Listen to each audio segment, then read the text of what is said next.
Hey, what is up everybody? In today's video, I got myself here the PlayStation 2 Slim. Now, this is the latest model of the PlayStation 2 that ever came out.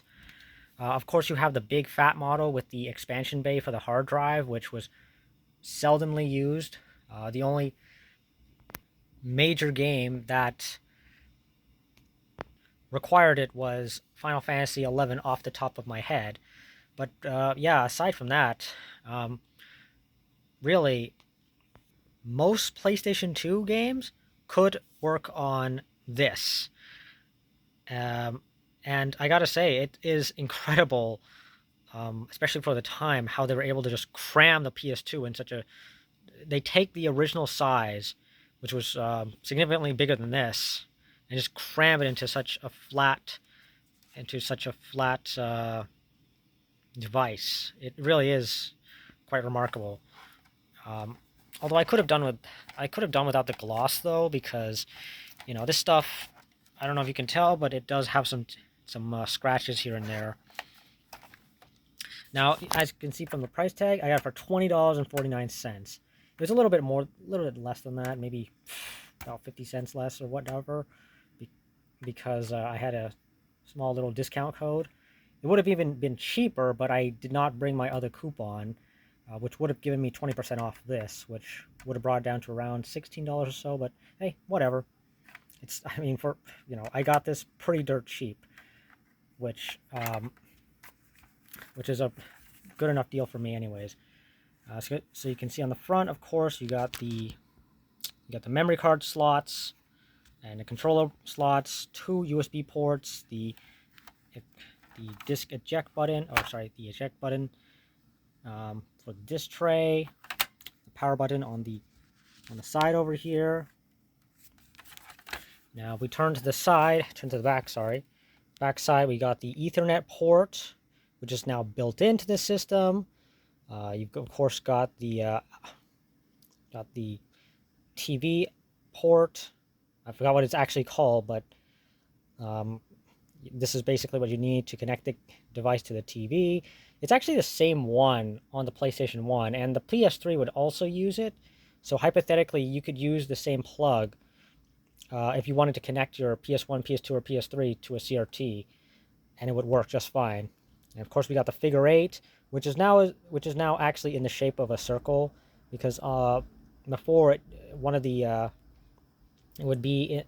side would be this sort of awkward figure 8 size. You can look up pictures of it. It's a bit weird, but yeah, it's a proper figure 8 now. And if we take a look over here, you can see that this is actually the latest PS2 Slim model, the SCPH 9000, or is it 90,000? Oh yeah, it's the 90,000. Sorry. Yeah, so this thing was the latest to be manufactured. I don't know what kind of manufacturing. Okay, yeah, let's see here. Manufactured. Yeah, it doesn't say when exactly it was manufactured, but generally, this was the latest model to be manufactured ever, which is neat. Especially since the last models I ever saw in stores was way back around 2012 or so. That was a PS2 Slim, came bundled in with Toy Story 3 of all things, which I actually own a copy of. So yeah, that's neat. But yeah, I managed to turn this thing on in the store itself, and it does turn on and the disc spins, but I don't actually know if it works. So let's actually plug this in and see if it works. So you can see here I got a controller. Let's plug that in here. Got the memory card. It's actually a third-party memory card that I've had since my very first PS2 back in 2011. So let's pop it in there. Let's pop in the cable, which I'm borrowing from my Xbox One. Hopefully it doesn't cause any problems. Okay, let's actually plug that in. hopefully, yeah, it shouldn't cause problems. It's usually how it is with bigger 8s. And then we got the component cable, which I bought not too long ago. I even did a whole video on it. So, all right, let's plug this in. Let's see, is it turning? Oh, yeah, there's a red light. You can't really, yeah, you can barely make it out. Okay. Ah, there it is. Okay, that's neat. So you got the browser, system configuration. Okay. There is no data. Okay, that's interesting. Oh, there we go. I just had to fiddle with that a bit, but yeah. Memory card's showing up. Let's see. Okay, it's actually loading up all the stuff from my memory card. That's good.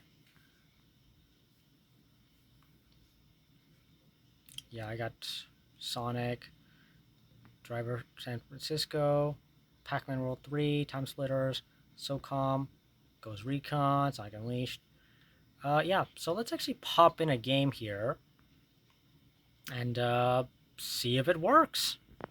Okay, so I mentioned Toy Story 3 a moment ago, and yeah, here is my copy of Toy Story 3. So let's pop it in to the system, and hopefully it will load up.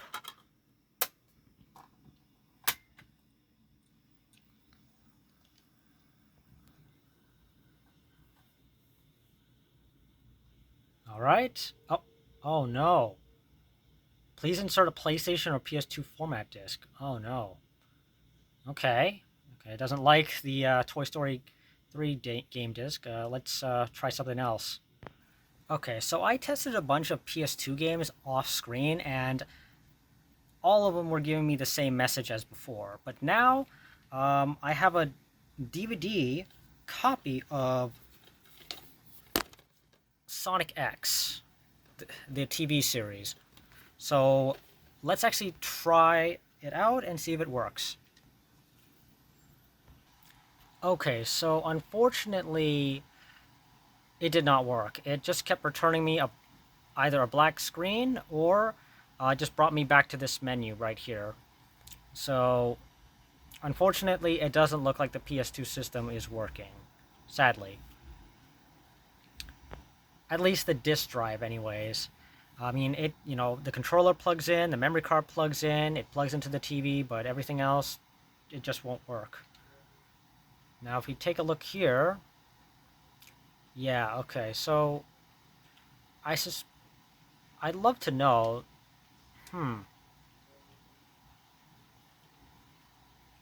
okay, maybe this, okay, maybe, I don't know, does changing the disk speed help anything?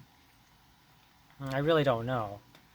I am curious as to whether it could be a case of the PlayStation 2 system being a PAL version or a non-North American version, but I'm not too sure, as I do not have any point of reference. I don't have any like non-North American games to prove that theory. But for now, guys, unfortunately, the PS2 system does not work. It turns on, but it doesn't work. And thankfully, there is a repair store nearby that isn't that too much in terms of cost. So we'll see what happens if and when I take it there. But for now, that's all for today.